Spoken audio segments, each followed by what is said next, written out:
জোহরের পরে রাসূল বেরিয়ে আসছেন বাহিরে, এসে দেখে ওমর ফারুক এবং আবু বকর দুইজনই রাস্তায়। হে ওমর, আবু বকর, তোমরা বাড়ি থেকে বেরোলা কেন? আমাদের ক্ষুধা আমাদেরকে ঘর থেকে বের করেছে। তিনজনই ক্ষুধার্ত। তিনজন একসাথে হলেন, এক সাহাবীর বাড়িতে গেলেন। আনসারি বাসায় ছিলেন না, ওনার বিবি দেখে ফেললেন তিন মেহমান আসতেছে। এই তিন মেহমানের চেয়ে শ্রেষ্ঠ মেহমান আল্লাহর জমিনে আরশের নিচে আর হতে পারে? বিবি খুব খুশি হলেন। মারহাবান বিকুম, আপনারা ঘরে আসেন, আপনাদের তিনজনের জন্য সুস্বাগতম। তোমার জামাই কোথায়? জামাই কোথায়? তিনি আসবেন। সাথে সাথে জামাই এসেছেন। রাসূল সাল্লাল্লাহু আলাইহি সাল্লামকে খেজুর আর মিষ্টি পানি দিলেন। রাসূল খেয়ে বললেন, ও আবু বকর, এই দুইটা হলো শ্রেষ্ঠ নেয়ামত, এটার সম্পর্কে জিজ্ঞেস করবেন কে? রাসূল সাল্লাল্লাহু আলাইহি সাল্লামের জন্য ছাগল জবাই করতে গেলেন। রাসূল সাল্লাল্লাহু আলাইহি সাল্লাম বললেন, তুমি মা বাচ্চা আলা ছাগল জবাই করো না, যদি করো পাঠা ছাগল অথবা যেটার পোলাপান নাই সেই ছাগলটা তুমি জবাই করবা।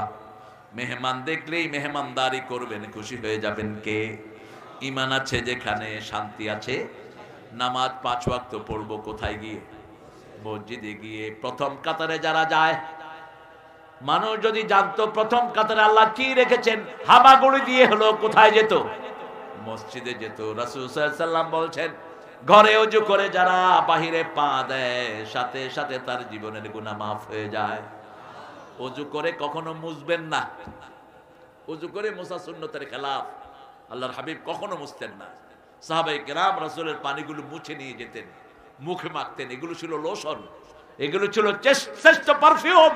রাসূলের শরীর থেকে সব সময় সুঘ্রাণ বেরোতে থাকতো। আল্লাহু আকবার। যিনি যেদিকে যেতেন দুই পাশে ঘ্রাণ ছড়িয়ে পড়তো। কোন বাচ্চার মাথায় হাত দিলে ওই বাচ্চার মাথা থেকেও সুঘ্রাণ বের হতো। মানুষ টের পেত এই বাচ্চার মাথায় হাত দিয়েছেন রাহমাতাল লিল। আর আমাদের অনেক ভাই রাস্তা দিয়ে হাঁটে, শুধু বিড়ির গন্ধ। আসেনি? কি বিড়ি খায়। হ্যাঁ, আমি সিলেটে এক মাহফিলে গেছি, এক মুরব্বী আমার কয়, আমার এই 3 নম্বরের ছুটি দেউকা। আমি কইলাম কিতা করতা 3 নাম্বার দিয়া? সব বিড়ি খাইতাম। বিড়ি? কি সরল মানুষ দেখে। এক কোনায় গিয়ে বিড়ি খাওয়া শুরু করছে। আমি কইলাম ওই চিনি? কয় সুখ টান দিয়া। আমি কইলাম এটার ভিতরে যদি সুখ আছে তোমার বিড়ির ভিতরে? কয় বাপেও খাইছে, আমিও খাই। খাবেন না? 1100 রোগ। সলফে সলেহিনরা আমাদের আলহামদুলিল্লাহ সুন্দর করে পান খেতেন। পানের ভিতরে হালকা হালকা একটু চুন, হালকা একটু সুপারি। পানটা মুখের জন্য ভালো, মুখের দুর্গন্ধ দূর করে, মুখ থেকে সুন্দর রাখে। হুজুর তো পান খান, আনবো? জর্দাটা হারাম, শরীরের জন্য ক্ষতিকারক। জর্দাটা হার্টের বাল্ব নষ্ট করে দেয়। যেটা ক্ষতি ওটা ক্ষতি। লা তালকু আইদিয়াকুম ইলা তাহলুকা ওয়াহসিনু ইন্নাল্লাহা ইউহিব্বুল মুহসিনিন। শরীরটা দিয়েছেন আল্লাহ, আমি আর আপনি হলাম এটার তদারককারী। ঠিকটা নষ্ট করার অধিকার আমাদের নাই। কিন্তু আমাদের দেশে এক ছাগল মাথায় পিস্তল ঠেকায় কয় লা ইলাহা ইল্লাল্লাহু মুহাম্মাদুর রাসূলুল্লাহ। তুই জাহান্নামী, তুই জাহান্নামী। গতকাল পড়ছিলাম বুখারীর 4317 নম্বর হাদিস। রাসূল সাল্লাল্লাহু আলাইহি ওয়াসাল্লাম এক সাহাবীর নেতৃত্বে কয়েকজন সাহাবীকে একটা যুদ্ধের ময়দানে পাঠালেন। রাসূল বলেন, যা বলে তোমরা তা করবা। সেই সাহাবী রাদিয়াল্লাহু আনহু যুদ্ধের ময়দানে গিয়ে বলছেন, আমার জন্য কাঠ নিয়ে আসো, আমার জন্য কাঠ জোগাড় করো। কাঠ জোগাড় করা হলো, এটাতে আগুন লাগাও। আগুন লাগানো হলো। এবার সবাইকে বলল, তোমরা এটার ভিতরে ঢুকে যাও। এখন সাহাবায়ে কেরাম কথা বলছেন, ঢুকবি? লা ইয়াজমা উম্মতি আলা দালালা। আমার উম্মত কখনো গোমরাহির উপর এক হতে পারে না। ঠিক না ঠিক?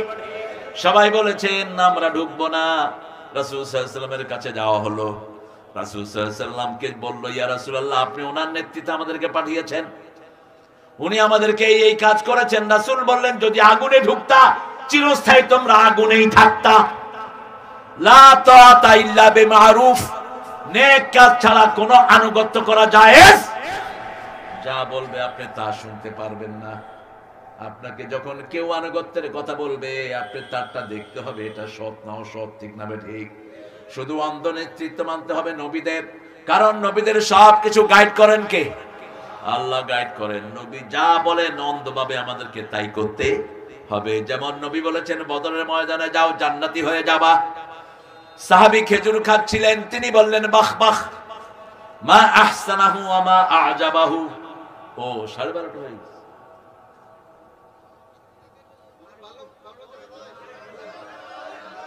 কিতা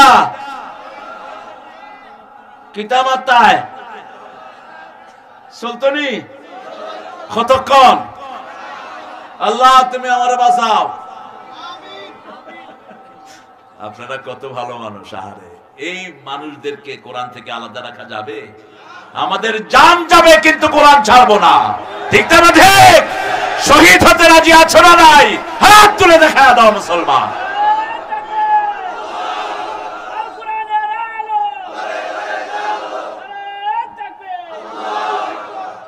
আল্লাহ আমার ভাইদেরকে কবুল করেন, আলেমদেরকে চোখ রাঙাবা না। আমরা তলোয়ারের ছায়ার নিচে বড় হয়েছি। আমাদের আল্লামা ইকবাল বলছে, তেগো কে সায়ে মে হাম পলকর জওয়া হুয়ে, बढ़कर जवा हुए हैं, खंजर हिलाल का है, खंजर हिलाल का है, कौमी निशान हमारा मुस्लिम है, हम वतन है, सारा जहां हमारा, चीन हमारा, अरब हमार, हिंदुस्तान আমার নেই কপর, মুসলিম আমি সারা দুনিয়ায় আমি বেঁধেছি ঘর। এই ভারতের স্বাধীনতায় আলেমদের ভূমিকা সবচেয়ে বেশি। ঠিক না ঠিক? হোসেন আহমদ মাদানির ভূমিকা বেশি। ইতিহাস সব লুকিয়ে ফেলা হয়েছে। দেওবন্দের আলেমরা যে কত কোরবানি দিয়েছে সেই ইতিহাস মুশরিকিরা দুনিয়া থেকে সরিয়ে দিয়েছে। দিল্লিতে বিরাট মিটিং, আমি আমার আব্বার থেকে শুনতাম এই সমস্ত ইতিহাস। ইতিহাসের বইটার নাম ছিল শানদার মাজি রৌশন মুস্তাকবেল। এত বড় ইতিহাসের বই মুসলমানদের, সেটাকে বাজার থেকে সরিয়ে দেওয়া হয়েছে। দিল্লিতে একবার ইংরেজদের বিরুদ্ধে বিরাট মিটিং। ইংরেজরা বলল যে স্টেজে উঠবে তাকে গুলি চালানো হবে, जो स्पेस पर आएगा गुली छोड़ूंगा। গান্ধী চিনেন তো? নাম শুনছেন না? সারা জীবন লেখা ছিল গান্ধী। এই গান্ধী তখন উপমহাদেশের আন্দোলনের বিরাট লিডার, ভয় নিচে বসে আছে। হোসেন আহমদ মাদানী রহমাতুল্লাহ আলাইহি দেওবন্দের মুহতামিম, তিনি গিয়ে দেখে মাহফিল শুরু হয়নি। তিনি প্রশ্ন করলেন क्या हाल है, মাহফিল क्यों शुरू नहीं हुआ? বলা হলো ইংরেজরা বলছে স্টেজে যে উঠবে গুলি চালানো হবে। তিনি বুকের বোতাম খুললেন, খুলে বললেন ब्रिटानिया के पास कितना गुलिया है, हुसैन की सीना ऊपर चलाओ, बिस्मिल्लाहिर रहमानिर रहीम। তিনি বললেন ইংরেজ বেনিয়াদের কাছে কত গুলি আছে, হুসাইনের বুকে চালাও, বিসমিল্লাহ পড়ে মিটিং শুরু করে দিলেন। ইংরেজরা ভেগে গেল। আমরা সেই আলেমদের উত্তর শুরি। ঠিক না বেঠি? নামাজ আছে যেখানে, সাহস আছে কার কথা? আল্লাহ বলছেন সূরা তাওবার 18 নম্বর আয়াত, ইন্নামা ইয়ামুরু মাসাজিদাল্লাহি মান আমানা বিল্লাহি ওয়াল ইয়াউমিল আখির ওয়া আকামাস সালাত ওয়া আতাজ যাকাত ওয়া লাম ইয়াখশা ইল্লাল্লাহ। মসজিদ কমিটিতে যেন কোনো মুশরিক না থাকে। আগের আয়াতে বলছেন কোন কবর পূজারি, মাজার পূজারি মসজিদ কমিটিতে থাকবে না। কার আইন? শাহিদিন আলা আনফুসিহিম বিল কুফর, এরা কুফরের সাক্ষী। আপনারা যে উঠছেন কেন বাবারা? হ্যাঁ না, যেগুলো শরীয়তের কারণ ছাড়া উঠছেন বদদোয়া দিয়ে দেব ইনশাআল্লাহ। এক সপ্তাহ বিজনেস শুয়ে থাকবেন ইনশাআল্লাহ। কি মনে করেন আপনারা? আপনারা মনে করেন আমরা ঢং ঢং করতেছি? না, আমরা কারো সোনাবানির পুঁথি পড়তে আসি না। এখানে আসি কোরআন প্রচারের জন্য। ঠিক কি না? আপনি মঞ্চায় যখন উঠবেন, মঞ্চায় যখন হাঁটবেন, কি পেয়েছেন আপনি? আপনাকে কোরআন কোনো রহমত দিবে না। কোরআনের রহমত পেতে হলে ইদা কুরিয়াল কোরআন ফাসতামিউ লাহু ওয়া আনসিতু লাআল্লাকুম তুরহামুন। আগে দিবা মন, তারপরে দিবা, আগে কান তারপরে মন। তাহলে রহমত দিবেন কে? আল্লাহ দান করে দিবেন। মুমিন হবেন তো? মুমিন হবেন তো? মুমিনরা আল্লাহর রাস্তায় হত্যা করে, ঠিক না ঠিক? কার কথা? সূরা নিসা ৭৮, আল্লাযীনা আমানু ইউকাতিলুনা ফি সাবিলিল্লাহ ওয়াল্লাযীনা কাফারু ইউকাতিলুনা ফি সাবিলিত তাগুত ফাকাতিলু আউলিয়া আশ-শাইতান ইন্না কাইদাশ শাইতানি কানা দাঈফা। কত লাভ ঝাপ। শ্যামলী বাসে উঠবেন না। এই শ্যামলীর মালিক হিন্দুটা বলেছে বাংলাদেশে যে কয়দিন আজান শোনা যাবে আমি আসবো না দেশে। এই শয়তান হলো ইসকনের পয়সাদাতা। হিন্দুদের জিনিস ব্যবহার কম করবেন। হিন্দুর দোকান থেকে মিষ্টি কিনবেন না। এরা গরুর মুদ দেয়। কিসের মুদ? গরুর মুদ, দেবতার মুদ। জিজ্ঞেস করে নিবেন। আমরা এতদিন তোমাদেরকে ছাড় দিয়েছি, কিন্তু তোমরা আমার ভাইকে জবাই করেছো চিটাগাঙ্গে। সাইফুল একটা ছেলে হিন্দুদের মন্দিরে পাহারা দিয়েছে, ওই হিন্দু ইসকনের সদস্যরা এদেরকে ফালায়া জবাই করেছে। ইসকন হলো মোদি, এটার সভাপতি হলো মোদি, পৃথিবীর ১ নম্বর সন্ত্রাসী, ঠিক না ঠিক? বহু মাদ্রাসা আমার দিল্লিতে শয়তান বন্ধ করে দিয়েছে, বহু মসজিদ বন্ধ করে দিয়েছে। আমরা কারো দুশমন নই, কিন্তু যারা আমার কোরআন হাদিসের দুশমন আমরা তাদের বন্ধু হতে পারি না। বন্ধু হলে আমাদের ঈমান শেষ। আমাদের ঈমান কি? আল্লাহ বলছেন যারা নবীর সাথে থাকতে চায় সিদ্দাউ আলাল কুফার, কাফিরের উপর কঠিন হতে হবে। এটা কার কথা? রুহামাউ বাইনাহুম। আল্লামা সাইদিকে খুব স্মরণ করি। তিনি বলতেন আমার দুটি চোখ, একটা দরসে নিজামি আর একটি আলিয়া। আল্লামা আজিজুল হক রাহিমাহুল্লাহকে যখন অ্যারেস্ট করলো তিনি বললেন ১ সপ্তাহের আলটিমেটাম, হয় ছাড়বি না হয় গলায় গামছা দিয়ে তোর নামামো। প্রত্যেক আলেম আমরা এক সূত্রে কথা, ঠিক না ঠিক? আল্লাহ সব আলেমকে আপনি কবুল করেন। এই যে ডাক্তার ইউনূস ৩০,০০০ কোটি টাকা বাহির থেকে আনছে, আমি বললাম ৩৫,০০০ হেফজখানাতে এটা বন্টন করে দাও। আমার লোকেরা কয় হুজুর এত টাকা হেফজখানা দিলে কি করবে? আমি বলি হেফজখানার কারণে তো তোরা বেঁচে আছো। মনে নাই বেটা করোনা যখন বাড়ছে তখন হেফজখানা খুলে দেওয়া হয়েছিল, ঠিক না বেটি? হেফজখানা খুলে দিয়েছেন বিগত সরকার। মরলে হুজুরগুলো মরুক, রাখে আল্লাহ, রাখে আল্লাহ। এই ছোট্ট ছোট্ট নিষ্পাপ শিশুরা রাত ৩টার সময় উঠে কোরআন তেলাওয়াত শুরু করেছে, করোনা ভাগা শুরু করেছে। ইমামরা রিস্ক নিয়ে মসজিদে নামাজ পড়ানো শুরু করলেন, ঠিক না বেটি? প্রথম বলা হলো ৩ হাত দূরে থাকবা। এরপরে ফজরে গেছি, একদিন এক বুড়া এসে আমার গায়ে পড়ছে। কি হয়েছে চাচা? কি হয়েছে বুঝো না? করোনা হইলে হালায় আমার হইব, তুমি হালার কি? আমি কইলাম আমি হালার আবার কি? খাওয়া নাই, কিচ্ছু নাই, সব হেফজখানায় দিয়ে দেন। বাচ্চা সব হেফজখানায় দিয়ে দেন। স্কুলে পাঠায় পেলে। প্রথম কি? পেলে। ২ নাম্বার ৬ বছর নার্সারি। ৭ নাম্বার ৭ বছর বয়স কেজি। ৮ নম্বর বেজি 1, ৯ নম্বর বেজি 2, ১০ নম্বর বেজি 3 বুলার বাপ। ৭ বছর বয়সে আল্লামা মুহাম্মদ ইবনে ইসমাইল বুখারী কোরআন মুখস্থ করেছেন।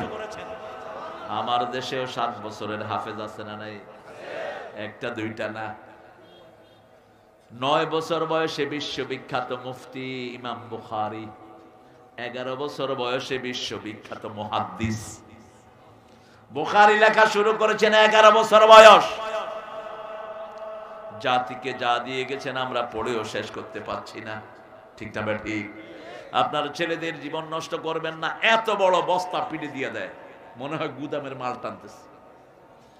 কেজি স্কুলের ছাত্র অনেক বই নিয়ে বস্তা নিয়ে যেত। বাপ মা কি খুশি, আমার পোলা বেজি হইতেছে। এদিকে যে পোলা কিচ্ছু পারে না, বাপ মারা গেছে, পোলা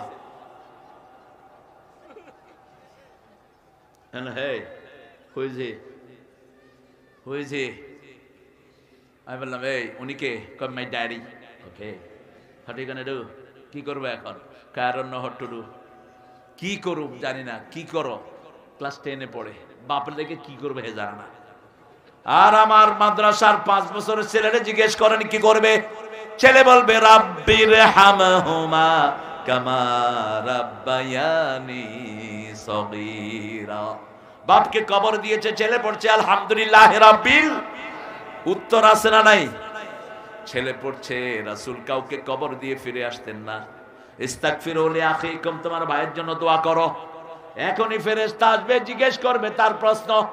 ফেলে যেও না, ভাইয়ের জন্য দোয়া করো, ভাইয়ের জন্য দোয়া করো। ভাইয়ের কদমটা যেন আল্লাহ মজবুত করে দেয়, ডান হাতে যেন আমলনামা দিয়ে দেয়, কবরটা যেন প্রশস্ত হয়ে যায়। ছোট্ট ছোট্ট ছেলেরা কি সুন্দর গজল গায়, আল্লাহ আমার রব, এই রবই আমার সব। উত্তর আছে না নাই? আর আপনার ছেলেরা কি গায়? Twinkle twinkle little star, how are you, I wonder, up above the sky so high, like a diamond in the sky. ফেরেশতারা স্কাই দিবে ভালো করে। আর স্কুলে তো আরো সর্বনাশ, আগডুম বাগডুম ঘোড়াডুম সাজে, মাস্টার মশাইরে জাজর বাজে। হাট্টিমা টিম টিম, তারা মাঠে পাড়ে ডিম, তাদের মাথায় গোলার ডিম, মাস্টার খায় কুত্তার ডিম। কি পড়া এগুলো ফালতু? কোত্থেকে আনছো এই সমস্ত পড়া? কোন গাঁজা করে কবিতা লিখছে? ঠিক না ঠিক? আর আমাদের সবগুলো কাল লেখা, কাল লেখা। একটা অক্ষর বসানোর ক্ষমতা কারো? আলহামদুলিল্লাহি রাব্বিল আর রহমানির রহিম মালিকি ইয়াউমিদ্দিন ইয়্যাকা না'বুদু ওয়া ইয়্যাকা। কি অসাধারণ, কি অনিন্দ সুন্দর। সেজন্য আল্লাহ বলছেন কাদ আফলাহাল মুমিনুনা আল্লাযীনা হুম ফি সালাতিহিম ওয়াল্লাযীনা হুম আনিল লাগবি মুরিদুন। বাজে কথা, বাজে গান শোনা যাবে না, কোনো গানই শোনা যাবে না। রাসূল বলছেন যারা রাতে গান শুনে নাটক দেখে, এদের চেহারা বাঁদর শুকুরের হয়ে যেতে পারে। যারা রাতের বেলায় গান আর নাটক দেখে ঘুমায়, এদের জানাজা দিও না, এদের জানাজা দিও না। কনসার্টে যাবেন, ঈমান শেষ। তাফসিরে যাবেন, ঈমান বাড়িয়ে দিবেন কে? মসজিদে যাবেন, ঈমান বাড়িয়ে দিবেন কে? 5 ওয়াক্ত মসজিদে যাবেন, আল্লাহ জান্নাতটাকে সাজায়া দিবে। মসজিদে যখনই যান, বরকত দান করেন কে? সে আল্লাহ বলছেন লিযাকাতে ফাইলুন। এখন প্ল্যান করেন, আপনার যাকাতের টাকা একটা অংশ দিবেন আমার প্রতিষ্ঠানগুলোতে, ফি সাবিলিল্লাহর খাত। অসংখ্য ছেলে এখানে পড়ে। দরসে নিজামের যে সিস্টেমটা আমরা জানি, আহারে আমাদের সরকারগুলো যদি ইসলামের প্রতি আনুগত্যশীল হতো, এক একটা মাদ্রাসাকে এরা পুরস্কার দিত। শত শত ছেলের আঞ্জাম দেয় এই মুহতামিমরা, ঠিক না ঠিক? এক একজন হুজুরের ঘুম নিদ নাই, কিভাবে 3 বেলা খাওয়াবে, কিভাবে কোরআন পড়াবে, এই ধ্যান নেই ব্যস্ত থাকে, ঠিক না ঠিক? এক একজন ওস্তাদ হাজার হাজার ছাত্র গড়ে যায় মোমেন শাহীতে। আমার এক বন্ধু ছিল আব্দুল মালিক, 50টা মাদ্রাসা করে গেছে, 50টা। মারা গেল গত বছর। কোন মতে ঘর একটা বানায় আমারে ফোন দিত, ঘর একটা বানাইছি, আপনি আসেন। আমিও আসতাম, এসে মাহফিল একটা করতাম, ঘরের চেয়ার টেবিল যা যা দরকার বাস হয়ে গেছে। 15-20 জন ছাত্র, চালু হলো ঘর। এখন 10টা আছে দাওরা পর্যন্ত। ওই মালিক ভাইয়ের গঠন করা ফুলবাড়িয়া আছে না, ময়মনসিংহ থানা, এই ফুলবাড়িয়াতে ওনার সব কিচ্ছু নাই, নিজের পরিবারের কিচ্ছু রাখেন নেই, সব প্রতিষ্ঠানে দিয়ে চলে গেছে। আল্লাহ তার কবরটাকে জান্নাতের বাগান বানিয়ে দিক। আরো চিৎকার করে বলেন আমিন। লিযাকাতে ফাইলুন, রাসূল বলেছেন যাকাত দিবা 5, 10, 20, 25, 30। 5 কি? খনিজ পদার্থ যেখানে পাওয়া যাবে ওই এলাকার গরিবদেরকে খনিজের 5% থেকে 1% গরিবকে দিয়ে দিবা। বাংলাদেশের মাদ্রাসাগুলো সবচেয়ে গরিব, ঠিক না ঠিক? গরিব বানাইছে ইংরেজ কুত্তারা, গরিব বানাইছে ইসলাম বিরোধীরা। এক এক মাদ্রাসার মসজিদের হাজার হাজার বিঘা জমি ছিল, এগুলো ইংরেজ বেনিয়ারা টেনে নিয়ে সব রাষ্ট্রকে দিয়ে দিয়েছে, আর মাদ্রাসা এতিমখানাতে ভিক্ষার থলি ধরায়। একজন সরকার মাদ্রাসাগুলোকে সরকারিকরণ করে নাই, ঠিক না ঠিক? স্কুলগুলোতে কোনো পড়াশোনা নাই, মাস্টাররা যায় আর মাসে মাসে এক একজন 30,000 35,000 টাকা করে বেতন উঠায়, লেখাপড়া কিছুই। পোলাপানে এখন ক্লাস 5 এসে বিড়ি খায়। আপনাদের এখানে নাই? হ্যাঁ, সুরিলিয়া ঘুরে গ্যাংস্টার, লেখাপড়া তো নাই, যা অস্থায়। আর মাদ্রাসায় ঢুকলেই লেখাপড়া আছে না নাই? শুরু থেকে শেষ পর্যন্ত ওস্তাদ দেখে রাখে, কে পড়ে না, কে শয়তানের আড্ডায় পড়ে যায়, ওস্তাদ দেখে রাখে। আল্লাহ আমাদের ছাত্রদেরকে কোরআনের জন্য কবুল করুন। আরো চিৎকার করে বলেন আমিন। আপনি যাকাত দিবেন, আপনার 10 মণ যদি আপনি পান খেতে, বৃষ্টির পানিতে আপনার ক্ষেতের ফলন হয়েছে, 10 মণে 1 মণ গরিবকে দিয়ে দেন। ইয়াউমা হাসাদিহি, যেই দিন কাটা হবে সেই দিনই দিবেন। 2 নম্বরে যদি আপনি সেচের ব্যবস্থা করতে হয়, তাহলে 20 মণে কয় মণ? কথা কন না কেন? 20 মণে 1 মণ। আপনারা যদি এই হিসাবে যাকাত দেন, একটা প্রতিষ্ঠানও তো এমনি বিপদে পড়ে থাকে না। একটা প্রতিষ্ঠানও তো আপনার বাচ্চাদেরকে চালাতে কোনো কষ্ট হওয়ার কথা না। আর যদি যাকাত না দেন, সুজাও ডাকরা বিষধর সাপ বানিয়ে আল্লাহ গলায় পেঁচিয়ে দিবেন। এই সাপ আপনার গাল খাবে আর বলবে, আমি তোর ধান ক্ষেতের ওষর না দেওয়া ধান, আমি তোর ধান ক্ষেতের ওষর না দেওয়া সেই জমি কামড়াতে থাকবে আপনাকে কিয়ামতের ময়দানে। 25টা ছাগল আপনি পালেন, নিজে কোনো ছাগলের খাবার কিনেন না, বাহিরে ছাগল চড়ে ঘরে ফিরে 25টার মধ্যে একটা গরিবকে দিয়ে দেন। প্রতি এলাকায় যদি এটা 25টা ঘরের থেকে একটা দেয়া হয়, কোন মাদ্রাসা, কোন দিনই প্রতিষ্ঠানে পোলাপান ছাগল না খায়া থাকবে? থাকবে না। কিন্তু আমরা শুধু নিজেরাই খাই, খাইতে খাইতে ডায়াবেটিস। এক এক চোর কত খায়। আপনাদের বড় চোর 2 লক্ষ কোটি টাকা দেশ থেকে সরিয়ে নিয়েছে। এসালামের এই শয়তান 1,06,000 কোটি টাকা সরিয়ে নিয়ে গেছে। এক একজন কত টাকা মেরেছে তার কোনো হিসাব নাই। আর আমার গরিবরা গরিবই পড়ে আছে, মাদ্রাসাগুলোর কোনো খেয়াল আমাদের নাই। লিজ যাকাতে ফাইলুন, আমরা যাকাতের আন্দোলন করব, রাজি আছি তো? 30টা গরু আপনার আছে, যদি আপনি গরুর খাবার না কিনেন, বাইরে থেকে খেয়ে যায়, একটা গরু গরিবকে দিয়ে দেন। কার হুকুম? আল্লাহর হুকুম।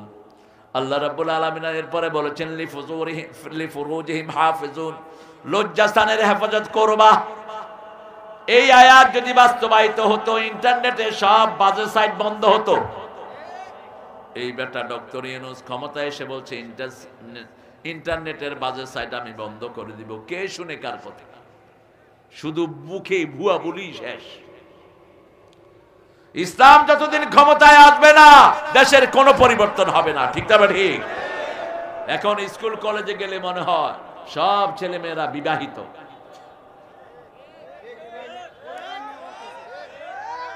কলেজের মেয়েরা ছেলেদের হাত ধরে হাঁটে, বিড়ি খায় একসাথে, কয় জান জান বলে। হ্যাঁ, মানে তোর দুনিয়াও খাইছি, আখেরাতও খাইছি। কি পড়াশোনা এগুলো! ইউনিভার্সিটির অবস্থা আরো জঘন্য। ঠিক না ঠিক? কি বানিয়েছেন এগুলো! আর মাদ্রাসার দিকে তাকিয়ে দেখেন, দাওরা পর্যন্ত মেয়েরা কোরআন হাদিস পড়ে, আপনি তাদের গলার আওয়াজও শুনবেন না। গলার আওয়াজও শোনা যাবে না, চেহারা তো দেখা দূরের কথা। এক একটা প্রতিষ্ঠান এত পর্দার ভিতরে মেনটেন করা হয়, যেটা কল্পনাই করা যায় না। ঠিক না ঠিক? আমার নবী বলেছেন, 2 যুবতী যেন এক লেপের নিচে না শোয়, 2 যুবক যেন এক লেপের নিচে না শোয়, একজন যেন আরেকজনের সতরের দিকে না তাকায়। এই শিক্ষাগুলো আমার স্কুলে নাই, আমার কলেজেও নাই। সবগুলো কোথায় আছে? আরো জোরে বলেন। আমরা ফাইনাল কথা হলো, আমরা মুমিন হব। রাজি আছেন তো? আল্লাহ আমাদেরকে মুমিন হিসাবে কবুল করেন। আরো চিৎকার করে বলেন আমিন।